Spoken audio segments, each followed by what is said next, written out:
So, as a quick recap, I have been doing well with no sugar, I feel. Um, Today is Halloween, and I have steadfastly refused any candy, even though I have been offered it several times. So that's good.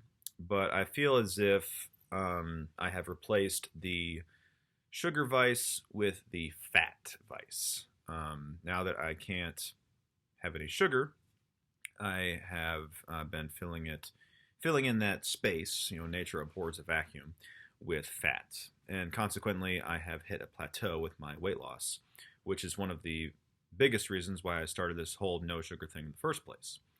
So I figured that I can go 1 month at least with much more restrictions on my diet. Now, right off the bat, I know that a lot of people who have gotten into shape say that you should not have a restrictive approach to eating, which I completely agree with, which is why I am not following any particular kind of diet like keto or vegetarian or paleo or anything like that. I am simply avoiding the foods that I find to be unhealthy, but pretty much anything else is completely on the table. So, not only for this month of November am I remaining sugar free, but I'm also adding fried foods, American foods. I'll get into what that means later, at least for me personally, as well as diet drinks. Now, diet drinks were originally, when I first started this whole no sugar thing, they were originally off the table. I just kind of included them by default, thinking that it's just is another unhealthy thing that is not good for me. But seeing as how they are so sweet, they have so much artificial sweeteners, I was kind of using them after a few weeks or after a month or two as kind of a replacement for sugar itself. Like, okay, this is like the sweet part of my diet are these diet drinks. But I'm realizing that that's not really doing me any favors because not only does it have all these artificial sweeteners like aspartame, which is essentially just poison for your body, but I've read that your body essentially has the same reaction to diet drinks than it does for regular soda.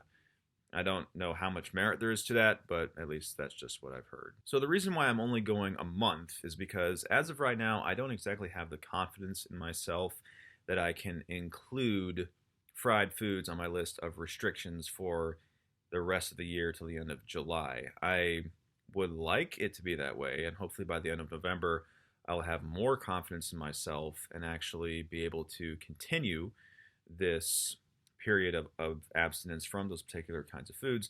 As of right now, though, I know myself well enough. I just don't think that I'm going to be able to make it. But I do believe that I can at least go a month without any of these fried foods, American foods, and diet drinks. So, what exactly is included on this list of fried foods? Well, the first one that comes to my mind, and probably the first one that comes to your mind, is French fries. So, no French fries from any kind of fast food joint and no French fries from a bag. That is, no French fries from any kind of store or grocery store.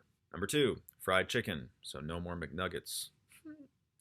And no more fried chicken sandwiches from any kind of fast food joint, which will be super difficult because my most favorite fast food item of all time is the chicken deluxe, the spicy chicken deluxe sandwich from Chick-fil-A. So I will miss that, but I believe it'll be worth it. Number three, no chips, including those that have no sugar. If they're fried, then they are off the table. I suppose I could eat chips that are baked. The Lay's has that line of chips that are baked, and if I guess if there's opportunity for me to eat them, then I will. I don't know too many people that bring baked chips to a social event, because who wants to be that guy? But if there's an opportunity or if there's a situation in which they're available and I want to eat them, then I'll give myself that indulgence in a baked chip. But no more chips that are just regular. Next on the list is no bacon. Just trying to imagine what my Saturday mornings are going to be like with no bacon. No tater tots. Kind of goes in line with the no French fries. They're an obvious source of fried food, but I will also miss them. And no corn dogs, which will not be a problem for me because corn dogs are disgusting. So the next part, or the next list that I'm adding to my restricted area of foods is no American foods. Now, this is kind of a tongue-in-cheek thing. I just mean those foods that are considered very classically American, like hamburgers, or hot dogs, or grilled cheese. I suppose grilled cheese kind of counts as fried. I usually have grilled cheese on a frying pan, but that kind of thing. As I was creating this list, I realized that I just can't add pizza to this list of restricted foods.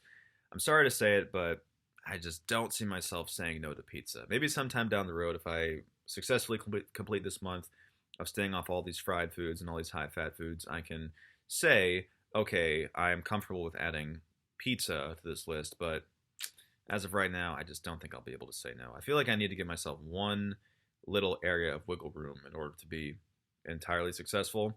But hopefully, sometime down the line, I can add that as well. And lastly, no diet drinks. So I haven't had any regular soda since I've started this entire journey, which is awesome. But I have, justified it to myself, as does the food industry, to all Americans, like, oh, it's okay, just have this diet drink. It's totally healthy. There's nothing, no, there's nothing bad about it at all. Which, of course, there's plenty bad about it. But we create these excuses, these reasons in our mind that just because we're having a drink that says diet on it, that means that it's okay, right? But I don't think it is entirely okay. So I'm going to get diet drinks off the list as well. And that's it. Hopefully after a month, I'll see a drastic change in my life, a positive one, I hope. Hopefully in the spare tire region, hopefully in my mood, hopefully in my functionality throughout day-to-day life. I don't really know. I hope to see a lot more benefits coming. I don't think Thanksgiving has too many fried foods, so that should be easy enough. Of course, my grandmother gives me and all of my cousins a bunch of chocolate turkeys every Thanksgiving, but I will stay strong. Thank you so much, everybody, for watching. I truly appreciate it, and stay tuned for more updates.